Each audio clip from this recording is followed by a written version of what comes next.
शुभेंदु अधिकारी बंगाल के नए मुख्यमंत्री हो सकते हैं। शुभेंदु अधिकारी को ना तो कोई कंफ्यूजन है, ना ही कोई झिझक है और ना ही कोई इफ बट है। उनका फंडा एकदम क्लियर है। पिछले बार मैं 1956 वोट में जीता था।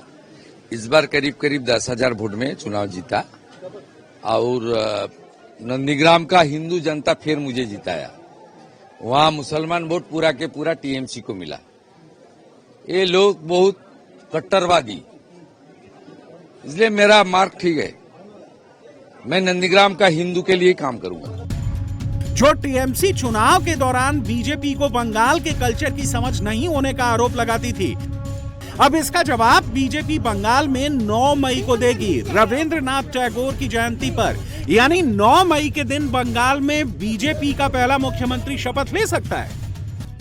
बीजेपी मुख्यमंत्री के नाम को लेकर चौंकाती है, लेकिन बंगाल में टीएमसी के भय के खिलाफ शुभेंदु पर भरोसा तय है।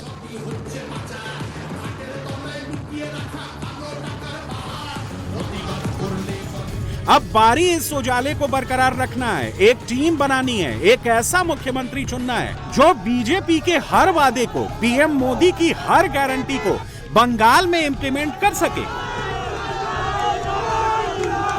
और उसमें सबसे ज्यादा फिट बैठते हैं जायंट किलर शुभेंदु अधिकारी।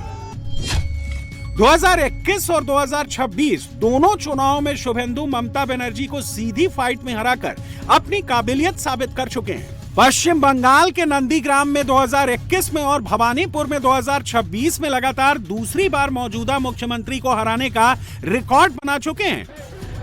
बीजेपी ने चुनाव के दौरान ऐलान किया था कि उसका मुख्यमंत्री पद का उम्मीदवार वो शख्स होगा जो बंगाल में जन्मा और पला बढ़ा हो और जिसने बांग्ला माध्यम में शिक्षा हासिल की हो।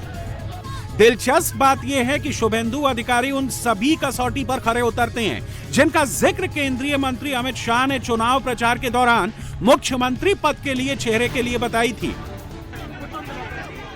एक समय में ममता के सबसे करीबी सहयोगियों में शुमार शुभेंदु अधिकारी आज उनके लिए संभवतः सबसे दुर्जेय प्रतिद्वंदी के रूप में उभरे हैं। अपनी राजनीतिक सक्रियता और आक्रामक तेवरों के कारण पार्टी के केंद्रीय नेतृत्व की आंखों का तारा बने शुभेंदु अब मुख्यमंत्री पद के सबसे बड़े दावेदार भी हैं।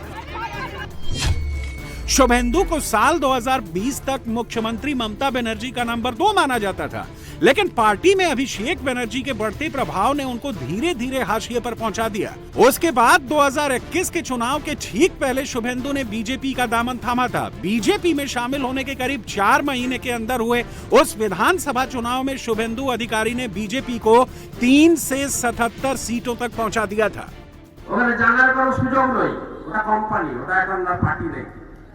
দেড় জনের পার্টি পিসিআর ভাই, দেড় জন মিলে সব করে আর বাকিগুলোকে সব কর্মচারী করে দিয়েছে।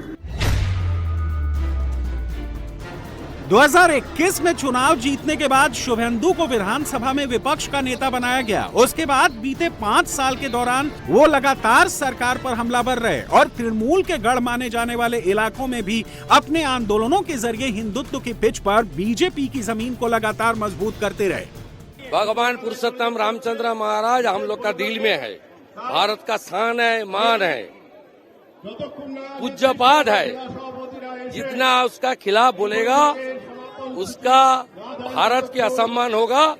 इसका सीधे सीधे असर चुनाव में पड़ेगा। बीजेपी में आने के बाद शुभेंदु अधिकारी ने भूमि अधिग्रहण आंदोलन के एक समावेशी नेता से अपनी छवि को हिंदुत्व ब्रिगेड के प्रतीक के रूप में बदलने का काम किया।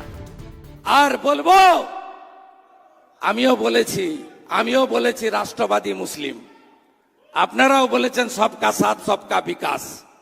আর বলবো না, বলবো जो हमारी साथ हम उनका साथ, जो हमारी साथ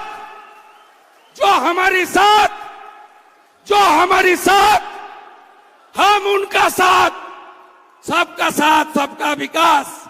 बंद करो नो नीड संख्यालघु मोर्चा। ভালো থাকুন। जय श्री राम, जय श्री राम, जय श्री राम।